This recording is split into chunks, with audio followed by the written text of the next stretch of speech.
우리는 용사입니다 라는 제목으로 오늘 계속해서 우리 주제 말씀 함께 나눌 텐데요, 우리 다 함께 이렇게 한번 인사해 볼까요? 앞에 화면 보고 우리는 용사입니다, 진리의 허리띠를 합시다 라고 우리 세 분 이상 우리 인사하겠습니다. 우리는 용사입니다, 진리의 허리띠를 합시다. 우리는 용사입니다, 진리의 허리띠를 합시다. 우리는 용사입니다, 진리의 허리띠를 합시다. 아멘. 오늘 이렇게 또 한번 인사할까요? 당신 하나님의 기쁨입니다. 이거 안 하면 왠지 섭섭할 것 같습니다. 당신은 하나님의 기쁨입니다. 인사하겠습니다. 당신은 하나님의 기쁨입니다. 당신은 하나님의 기쁨입니다. 당신은 하나님의 기쁨입니다. 아멘. 하나님의 기쁨인 옆에 있는 지체와 함께함이 또 나에게도 기쁨이고 우리에게도 기쁨인 줄 믿습니다. 그 기쁨이 넘쳐나는 우리 성수자와 함께 아름다운 공동체 가운데 오늘 예배를 통해서 하나님께서 흘려보내시는 그 은혜가 우리의 마음을 적시고 우리의 마음을 채우고 우리의 삶까지 흘러갈 수 있는 귀한 은혜가 우리 모두에게 있기를 주님의 이름으로 축복합니다. 지금 월드컵이 한창입니다. 오늘 슬픈 소식이 있습니다. 32강이 우리나라가 떨어졌다고 합니다. 그 말씀을 준비하면서 요거를 어떻게 준비해야 되나, 주중에는 안 떨어졌거든요. 아직 희망이 있었거든요. 그래서 막 하고 있다가 말씀 들어오기 직전에 네이버에 딱 들어가서 봤더니 다른 경기에 져야 되는 나라가 이겨가지고 우리 입장에서는 근데 32강이 떨어졌다라고 이렇게 슬픈 소식을 들었습니다. 그럼에도 불구하고 우리가 복귀해보면 첫 번째 경기였던 체코와의 경기에서 동점골을 넣었던 선수가 있습니다. 저도 개인적으로 되게 좋아하는 선수인데 앞에 있는 황인범 선수입니다.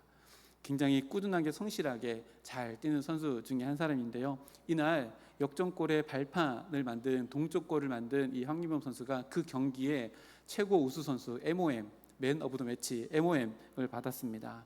그 골 장면 순간 캡처해 놓은 것을 보면요, 칩슛으로 마치 공이 슬로우 비디오처럼 골대 안으로 천천히 이렇게 빨려 들어가는 골을 넣는 정말 멋진 골을 넣었는데요. 근데 제가 저 장면을 인터넷 기사를 보면서 눈에 확 들어오는 장면이 있었습니다. 바로 황인범 선수의 디딤발 왼발 무릎이었습니다. 확대해서 보면요, 이렇게 되어 있습니다. 잘 보이십니까? 무릎에 테이핑이 엄청 많이 되어져 있고 또 중간에 보면 혈은 또 있습니다. 넘어져서 긁혀가지고 핏자국도 있고 또 붕대 그 테이프로 칭칭 감겨져 있는 무릎을 보게 됐습니다. 저게 첫 골 넣을 때 그 장면인데요, 운동 선수들은 종종 저렇게 스포츠 테이핑이라고 하는 것으로 무릎이나 어깨나 팔 쪽에 테이핑을 해서 자기의 근육도 보호하고 자기의 뼈도 보호하고 또 이렇게 함으로 말미암아 내 몸의 균형을 잡고 또 힘을 더 쓸 수 있도록 라카룸에 제일 먼저 들어가면 운동복을 입기 전에 저렇게 테이핑을 먼저 한다라고 이렇게 이야기합니다. 근데 가만히 보면요, 옆에서 지켜보는 사람들은 테이핑을 보면 굉장히 무거워 보이고 딱딱해 보이고 불편해 보입니다. 근데 스포츠 테이핑을 무릎이나 또 종아리나 이런 것들이 하면 근육의 위치를 잡아줘서 더 안정적으로 자유롭게 힘을 쓸 수 있고 또 전체 몸을 균형 있게 잡아준다라고 이렇게 이야기합니다. 이와 비슷한 논리가 바로 오늘 우리가 함께 살펴볼 하나님의 전신갑주 중에 첫 번째로 언급하고 있는 진리의 허리띠입니다. 앞에 보면요, 제가 책에서 이거 스크랩을 했는데요, 이것이 당시에 로마 군인이 입었던 전신갑주, 그러니까 갑옷입니다. 빨간색으로 동그라미 채워놓은 곳이 진리의 허리띠인데요, 단순히 우리가 바지에 입는 허리띠가 아니라 가죽으로 되어져 있는 허벅지까지 이렇게 보호하는 장비입니다. 당시 로마 문화에서는요, 남자들은 바지를 입지 않고 통으로 된, 위에서부터 밑으로 다 통으로 된 토가라고 하는 옷을 입었습니다. 그래서 통으로 위에서부터 아래까지 쭉 이렇게 늘어지는 옷을 입으면 그 모습이 우아하고 또 자태가 품이 있어 보입니다. 그런데요, 치명적인 단점이 있는데 활동하기에는 자유롭지 못하다는 겁니다. 그래서 로마 사람들은요, 이런 토가 큰 통으로 입는 옷을 입으면서 일을 할 때나 또 어떤 전쟁에 나가기 위해서는 반드시 허리띠를 가장 먼저 착용해야지만 옷에서 주는 불편함에서 벗어나고 자유롭고 또 열심히 일을 하거나 전투를 할 수 있는 가장 기본적인 준비 태세를 할 수 있었다라고 이렇게 이야기합니다. 아마 이런 이유에서 사도 바울이 하나님의 전신갑주를 이야기하며 가장 첫 번째로 언급한 것이 이 허리띠가 아닌가 이렇게 생각되어집니다. 구약의 배경에서도요, 이 허리띠는 굉장히 중요한 의미를 가지는데요. 시편 18편 32절 말씀을 보면 이런 말씀이 있습니다. 이 하나님이 힘으로 내게 띠띠우시며 내 길을 완전하게 하시며 라고 이렇게 기록합니다. 하나님께서요, 힘을 우리에게 주시는데 그것을 어떻게 표현했냐면 내 허리에 띠를 띄우는 것으로 이렇게 표현합니다. 그래서 띠를 띄우는 주체는 하나님이시고 힘을 주시는 근원이 하나님이시라는 것을 이렇게 표현했는가 하면, 욥기에 보면 욥기 12장 21절 말씀에 이런 말씀이 있습니다. 귀인들에게 멸시를 쏟으시며 강한 자의 띠를 푸시며 라는 표현이 있는데요, 여기도 보면 강한 자의 힘이 이 허리띠에서 나온다는 것을 이야기하고, 그 강한 자의 띠를 푸시는 하나님, 다시 말하면 그 강한 자의 허리띠를 푸셔서 그 힘을 없이 하시는 분도 하나님이시다라고 이렇게 구약의 배경에서도 이런 은유가 있고 표현이 있습니다. 다시 말하면 이 허리띠라고 하는 것은요, 힘을 상징합니다. 그리고 이 허리띠를 조인다라고 하는 것은 힘을 하나님으로부터 얻는다는 것을 의미하고, 또 허리띠를 딱 함으로 말미암아서 일에 집중하는 것, 또 전투를 할 때 전투 태세를 준비하는 가장 기본적인 일을 한다라고 하는 것을 의미합니다. 그리고요, 이런 것들을 가만히 생각해 보면 이것은 한마디로 말하면 이것이 아닐까 생각되어지는데요. 뭐냐면 진리로 허리띠를 한다는 것은요, 정신 차려라, 이것이 전투 태세의 가장 기본적인 것이다 라고 우리들에게 이야기합니다. 무슨 말인가 하면 우리나라 속담에도 이런 말이 있죠. 호랑이에게 물려가도 그 뒤에 뭐죠? 정신만 차리면 산다. 그렇죠? 호랑이에게 물려가도 정신만 차리면 산다. 호랑이 굴에 들어갔습니다. 물려서 들어갔습니다.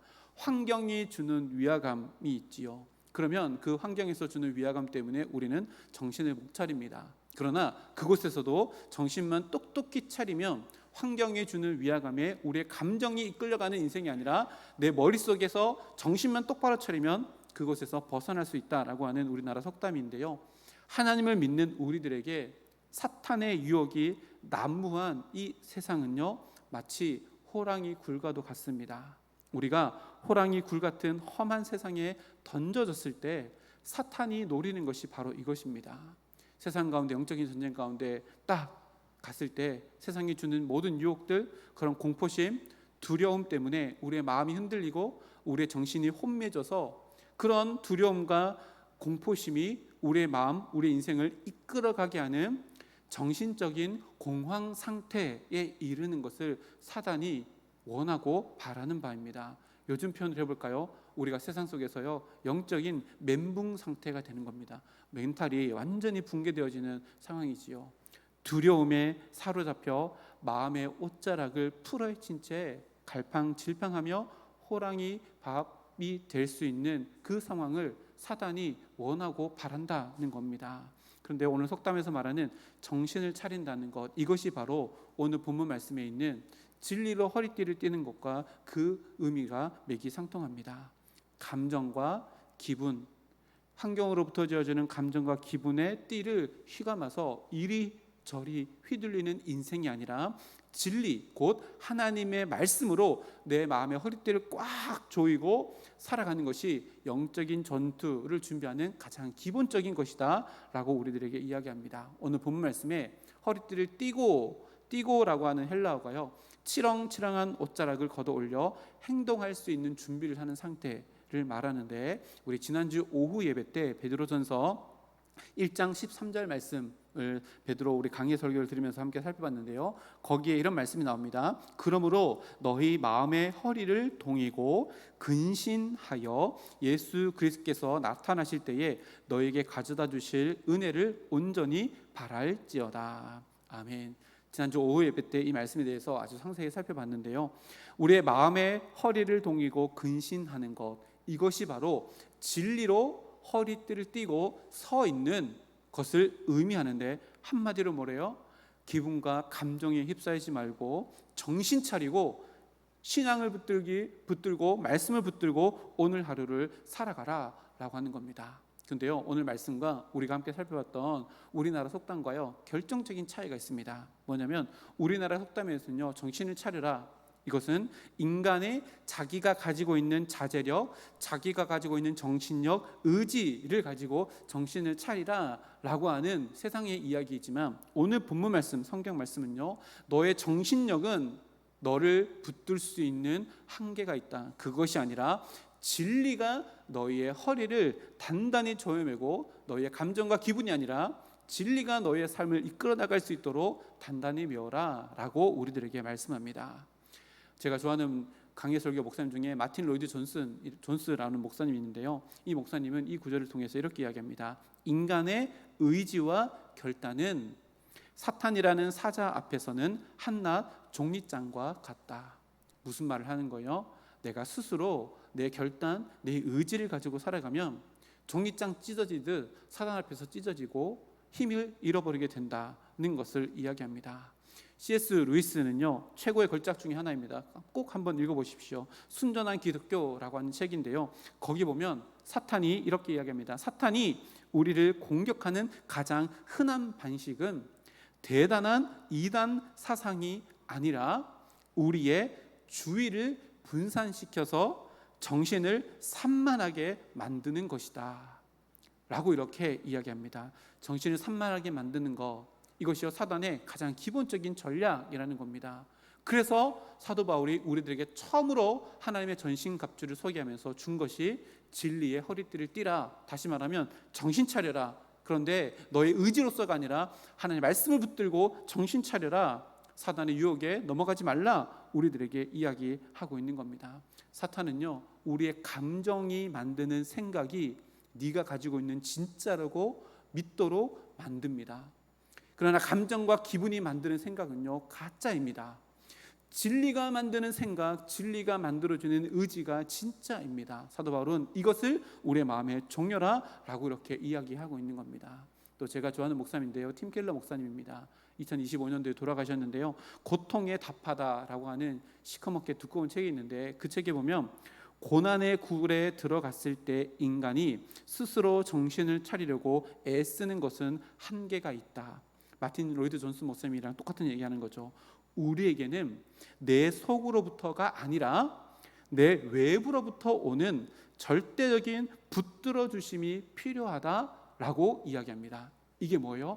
나에서부터 내가 내 마음을 조여봐야지, 열심히 작정해봐야지, 이게 우리에게 중요한 것이 아니라 외부로부터 나를 든든히 붙들어주는, 스포츠 테이핑과 같이 나를 든든히 붙들어주는 외부로부터 오는 무엇인가가 필요한데, 그게 사도 바울이 뭐라고 이야기하는 거예요? 진리로 허리띠를 띠는 것이다. 이 진리의 허리띠를 우리가 차면, 든든히 세워지면 우리는 우리의 삶에 온전하게 세워져서 영적인 전쟁을 갖출 수 있는 첫 번째 준비 태세를 하는 것이다 라고 이렇게 이야기합니다. 그래서요, 말씀 묵상하다가 제가 이렇게 표현으로 한번 바꿔봤습니다. 진리로 허리띠를 띈다는 것, 이것은요 복음적 이성으로 살아가는 것을 의미합니다. 제가 검색해보지 않는데요, 제가 말씀 준비하면서 이 두 가지를 합쳐가지고 표현을 만들어봤는데요, 복음적 이성, 이게 뭘까요? 복음적으로 이성을 사랑하는 겁니다. 하나님의 말씀인 진리, 이 복음을 기초로 하여서 하나님께서 우리에게 선물로 주신 이 이성이라는 생각을 활용하는 겁니다. 이 복음적 이성을 정말 극대화하며 살아갔던 믿음의 선조가 있습니다. 누구일까요? 사도 바울입니다. 제가 이 예를 우리 교회 와서 또 몇 번 들었는데요, 사도 바울이 하면 생각나는 게 뭐예요? 선교이잖아요. 사도 바울이 선교할 때 가장 중요한 게 뭘까요? 선교지를 선택하는 겁니다. 사도 바울이 선교지를 선택할 때요, 복음적인 이성을 가지고 아주 냉철하게 다음 사역지를 정했는데요, 사도 바울이 에베소에서 선교를 할 때 그곳에 두란노 서원을 세워서 하나님의 말씀을 강론했습니다. 그랬더니요, 에베소에서 엄청난 변화가 일어나는데, 사회적, 종교적, 그리고 경제적인 변화가 에베소에 일어납니다. 마술을 행하던 마술자들이 어마어마한 돈, 은 5만이나 되는 책값이 되는 그 책들을 다 불태웁니다. 뭐예요? 가치관이 완전히 바뀌는 일들이 그것 가운데 일어납니다. 그리고요, 아담의 신전이 엄청나게 큰 신전이 있었는데 그 밑에서 아담이 신상을 만들어서 파는 은장색들이요, 더 이상 장사가 되지 않습니다. 왜요? 사도 바울이 말씀을 강론하며 사람의 손으로 만든 우상은 신이 아니다 라고 선포했고, 그 말씀의 능력이 에베소 성도들에게 흘러 들어갔고, 더 이상 만든 우상을 사지 않아서 장사가 되지 않는 경제 구조의 시스템을 바뀌어나가는 놀라운 일들이 에베소에서 일어납니다. 사도 바울이요, 에베소에서 하나님 말씀의 능력을 직접 경험합니다. 그 이후에 복음적인 이성을 가지고 그 다음 선교지, 최종 선교지를 스스로가 결단하는데, 그 장면을 사도행전 19장 20절 21절 말씀을 보면 이렇게 기록합니다. 우리 길지만 앞에 있는 화면 보고 함께 읽어보겠습니다. 시작. 이와 같이 주의 말씀이 힘이 있어 흥왕하여 세력을 얻으니라. 이 일이 있은 후에 바울이 마게도냐와 아가야를 거쳐 예루살렘에 가기로 작정하여 이르되 내가 거기 갔다가 후에 로마도 보아야 하리라 하고. 아멘. 에베소에서 말씀의 능력이 일어나서 거기에 있는 경제 구조를 바꾸고 사회 구조를 바꾸고 종교적인 분위기를 확 바꾸는 말씀의 능력을 경험한 이후에 내가 예루살렘 가가지고 이것을 보고하고 최종적으로 내가 로마에 가야 되겠다라고 이렇게 사도 바울이 결단합니다. 복음적 이성을 가지고 그 다음 선교지, 최종 선교지를 로마로 설정한 겁니다. 왜 이렇게 했을까요? 당시에 모든 길은 어디로 통해요? 로마로 통한다라고 하는 이야기가 있었기 때문입니다. 다시 말하면 사도 바울이 에베소에서 일어났던 이 말씀의 능력이 로마에게서도 일어나면 로마로 통하는 모든 길은 복음의 길이 되어지고 복음의 통로가 되어질 것이라는 복음적 이성을 가지고 냉철하게 로마를 최종 선교지로 선택한 것입니다. 사도 베드로가요, 바울이요, 먼저 결단하였고 그 이후에 사도행전을 보면요, 20장, 21장, 23장에 보면 하나님께서 네가 결단한 그 로마 네가 반드시 보게 될 것이다 하나님께서 응원해 주시고, 사도행전 28장 마지막 장에 가보면 누가가 바울과 함께 거기 갔을 때 이와 같이 우리가 로마에 이르니라 라고 하며 하나님께서 복음적 이성으로 내가 로마에 가겠다라고 하는 사도 바울의 이 결단을 지지해주고 함께 해주셨다는 고백을 하게 됨을 우리가 보게 되어집니다. 우리의 머리는요, 한 번에 몇 가지 생각을 할 수 있어요. 지난번에 목사님이 한번 오셔서 가르쳐 주셨잖아요. 몇 가지 생각요? 5만 가지 생각을 할 수 있대요. 엄청나게 많은 생각을 할 수 있잖아요. 근데 중요한 것은요, 그 많은 개수보다 우리의 이성을 가지고 하는 사고하는 것은요, 반드시 흘러가는 방향이 있습니다. 5만 가지 생각이 하더라도요, 그 5만 가지 생각은 다 각자가 방향이 있다는 겁니다. 생각해 보십시오. 만약 우리의 이성이 감정의 띠에 휩쓸려서 감정에 억압되어져 있으면요, 우리의 이성은 어디로 올라갈까요? 그 감정을 해결하는 방법을 찾아서 우리의 이성의 사고의 흐름은 흘러갑니다. 그런데 반대로 생각해 보십시오. 우리의 이성이요, 우리의 삶이 복음으로, 진리로 허리띠를 띠고 있으면요, 그 복음 안에는 뭐가 담겨 있어요? 하나님이 누구신지, 하나님이 만드신 나는 누구인지, 하나님이 땅 가운데 보내신 나는 하나님께서 원하시는 삶이 무엇인지를 가르쳐주는 것이 복음 안에 들어가 있는데, 이 복음으로 물들고 있으면요, 우리의 이성은 복음 안에 담겨진 것들, 곧 하나님의 섭리, 하나님의 계획, 하나님의 뜻을 만들어가기 위해 우리의 이성이 흘러가게 되어집니다. 이것이요, 복음적인 이성입니다. 이 출발이 어디라고요? 진리로 허리띠를 묶는 겁니다. 감정에 휩싸이지 않습니다. 내 욕심에 휩싸이지 않습니다. 내 명예에도 휩싸이지 않습니다. 오직 하나님의 말씀이 내 마음을 묶고 조여서 하나님의 말씀이 내 삶 가운데 일어나가는 복음적 사고로 흘러가는 것, 이것이 하나님의 전신갑주의 첫 번째로 해야 되는 준비 태세다라고 우리들에게 이렇게 이야기합니다. 그러면요, 선수들이 스포츠 테이핑을 통해서 근육을 잡고 허리를 잡고 팔을 잡고 이렇게 해서 자기의 균형을 만드는 것처럼 진리의 허리띠를 우리의 삶 가운데 착용하게 되어지면요, 우리의 삶은 더 든든하게 균형을 잡아가고 똑바로 서서 영적인 전쟁을 할 수 있는 가장 기본적인 준비가 되는 겁니다. 허리 굉장히 중요하죠. 저도 운동을 하다가 허리를 삐끗하면요, 날마다 이렇게 삐끗하게 살아가면 허리만 아픈가요? 아닙니다. 삐끗하게 걸어가면 반대쪽 다리가 또 아프고, 반대쪽 다리가 아파서 또 이렇게 걸으면 또 반대쪽 다리가 아픕니다. 중요한 건 뭐예요? 허리는요, 우리의 몸의 기둥임과 동시에 우리의 몸의 중심입니다. 그 기둥과 중심을 하나님 말씀 진리로 동여 매는 것이 영적인 전쟁, 하나님의 전신갑주의 첫 번째 것이라고 사도 바울이 이렇게 이야기합니다. 그러면 진리로 허리띠를 띠라라고 했는데, 이 진리가 뭘까? 헬라어로 진리는요, 알레테이아라고 하는 단어를 씁니다. 우리나라 말로는 진리라고 번역되어 있습니다. 그래서 이 진리라는 단어를 보면 단순히 지적인 영역, 그냥 아는 영역에 치우쳐서 여기서 끝나는 것처럼 느껴지지만요, 절대 그렇지 않습니다. 서서 진리로 허리띠를 띠라 라고 하는 것은요, 서라라고 하는 단어가 먼저 나옵니다. 다시 말하면 여기서 말하는 진리, 그리고 원어에서 말하는 이 알레테이아가 담고 있는 진리의 의미는요, 행동을 위한 진리입니다.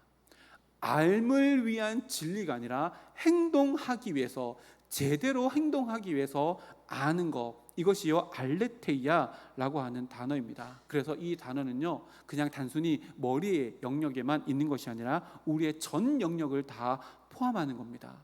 풀어서 설명하면 이렇습니다. 진리라는 것은요, 하나님으로 인한 진실된 삶을 의미하고, 하나님과 인간 사이에 진정으로 내가 행동하려고 하는 의지까지 다 포함하는 것이 오늘 여기서 말하는 알레테이아, 진리라고 하는 단어입니다. 그래서 진리라는 번역보다는요, 진실성, 진정성, 그리고 순전함이라는 단어로 표현하면 오히려 더 원어에 가까운 의미입니다. 그래서요, 하나님의 전신갑주 중에 첫 번째로 언급된 서서 진리로 허리띠를 띠라 라고 하는 이 선언은요, 마치 우리들에게 이런 질문을 던지는 것 같습니다.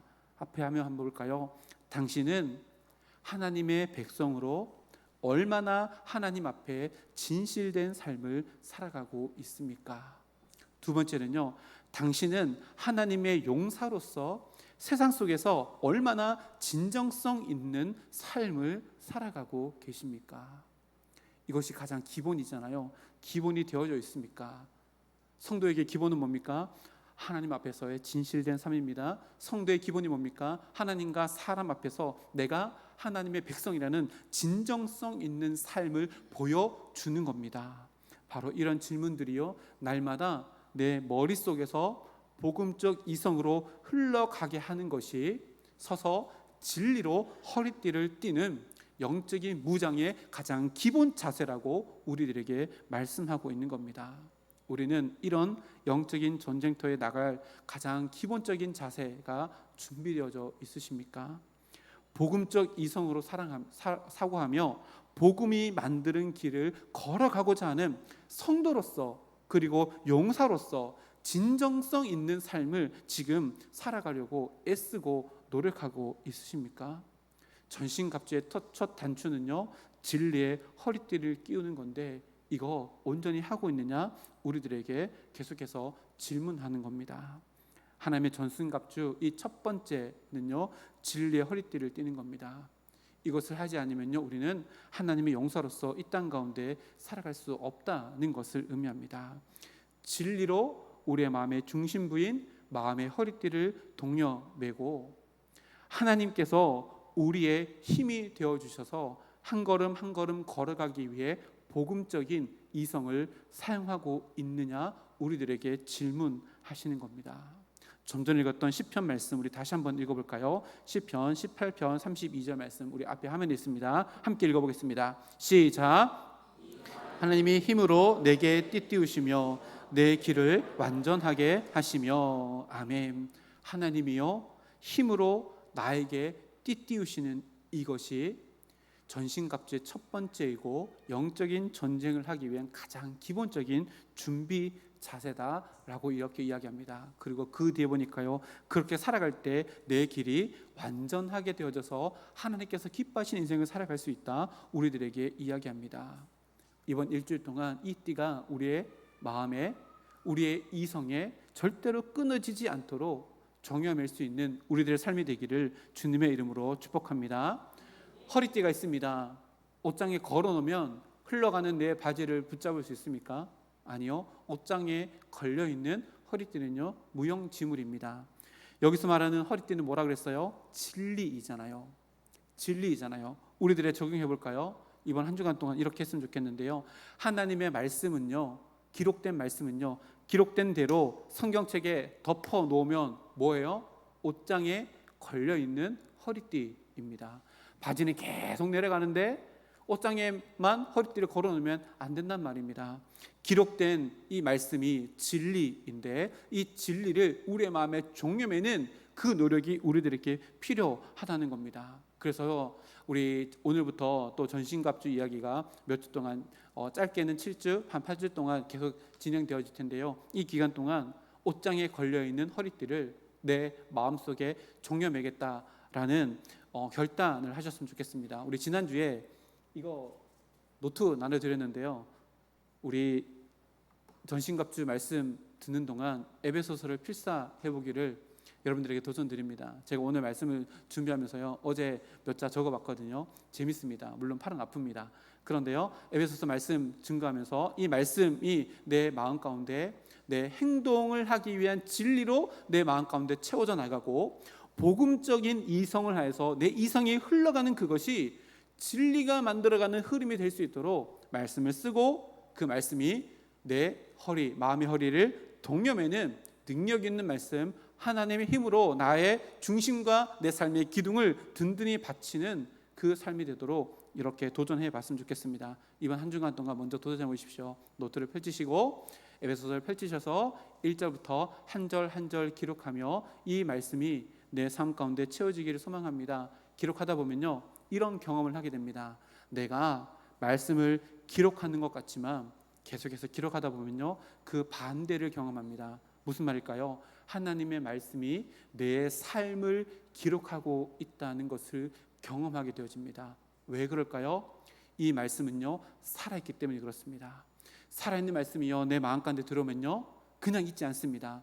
내 이성이 복음적 이성이 되어서 하나님께서 말씀 속에서 만들어 놓은 그 복음의 진리가 내 삶의 이성을 타고 흘러 말씀대로 행동할 수 있는 힘이 되어져서 말씀이 내 삶을 기록하는 것을 경험하게 될 것입니다. 이 놀라운 경험을 진리의 허리띠를 띠고 우리의 삶의 모든 구석구석 터전에서 우리가 경험할 수 있는 성서전께 모든 권속들 되기를 주님의 이름으로 축복합니다. 그런데요, 제가 장담하는데요, 성경 말씀을 펼쳐서 필사 딱 시작하려고 하면요, 뭐가 들어올까요? 사탄의 태클이 들어올 겁니다. 중요한 일들이 막 생각납니다. 갑자기 연락해야 될 사람들이 막 생각납니다. 갑자기 잊어버리고 있었던 TV 편성편과 머릿속에 막 선명하게 나옵니다. 지금 어디에 뭐 하는데. 그리고요, 냉장고에 묵혀놨던 어떤 것이 생각나서 이거 빨리 해먹어야 되는데 전을 부쳐 먹을까 뭘 할까, 이런 많은 생각들이 성경 필사를 못하도록 막 태클을 들을 겁니다. 자, 그때 필요한 게 뭐예요? 복음적 사고입니다. 아니야, 그것보다 이것이 먼저야, 이거부터 해야지 라고 하나 둘씩 필사하다 보면요, 내가 성경을 기록하지만 그 다음에는요, 성경 말씀이 내 인생을 기록하는 놀라운 역사를 경험하게 될 것입니다. 이번 일주일 동안요, 이것을 경험하는 우리 모두가 되었으면 좋겠습니다. 야고보 사도가요, 이렇게 이야기합니다. 앞에 있습니다. 우리 함께 읽어볼까요? 앞에 야고보서 1장 읽겠습니다. 시작. 너희는 말씀을 행하는 자가 되고 듣기만 하여 자기를 속이는 자가 되지 말라. 자유롭게 하는 온전한 율법을 들여다보고 있는 자는 듣고 잊어버리는 자가 아니요 실천하는 자니 이 사람은 그 행하는 일에 복을 받으리라. 아멘. 성경에요, 보세요. 복 받는 길이 다 기록되어져 있거든요. 복 받는 길이 뭐래요? 말씀을 실천하는 자래요. 서서 진리의 허리띠를 띠는 거, 실천하는 자만이 하나님의 복의 주인공이 될 수 있다라고 기록합니다. 이번 일주일 동안 도전해 보시기 바랍니다. 에베소서를요, 1장부터 길지 않습니다. 6장밖에 안 됩니다. 하나 둘씩 일주일에 한 장 한 장 이렇게 쓰면요, 6주면은 다 쓸 수 있습니다. 한 주에 한 장 쓰는 건요, 식은죽 먹기입니다. 왜요? 한 장이 길지 않습니다. 짧은 절이니까요. 하루에 2절, 3절만 쓰면요. 6주, 7주면 에베소서를 다 기록할 수 있습니다. 도전해 보셔서요. 이 진리의 허리띠를 띠고 살아갈 때에 하나님이 복음적 사고를 통해서 하나님의 말씀이 내 인생을 써내려가는 그것을 경험할 수 있는 우리 모두가 되었으면 좋겠습니다. 지난주 말씀에요. 하나님께서 전신갑주의 소유권을 가지고 계시고 하나님께서 이것을 만드셨을 뿐만 아니라 하나님께서 사단과 싸울 때 이 전신갑주를 입으신 것이고 그것을 우리에게 다시 입혀주신다라고 이렇게 이야기했는데요. 그러면 우리가 입고 있는 이 진리의 허리띠는요, 이미 예수님께서 착용하셨던 겁니다. 예수님께서 광야에 사단과 싸울 때 이미 진리의 허리띠를 띠고 신명기 말씀을 통해서 그 사단의 유혹을 다 물리치셨습니다. 그 승리의 흔적들이 있는 진리의 허리띠를 우리가 일주일 동안 차는 겁니다. 그러면요, 예수님께서 남겨주셨던 그 승리의 흔적들을 우리가 발견하게 되는 은혜를 누리게 되는 겁니다. 그 흔적들을 발견하여서 일주일 동안 내 삶도 하나님께서 나를 세우신 하나님의 용사로서 세워져 있다는 것을 우리 모두가 다 삶 속에 살갗으로 경험할 수 있는 우리 모두가 되기를 주님의 이름으로 축복합니다. 우리 다 함께 일어서서요.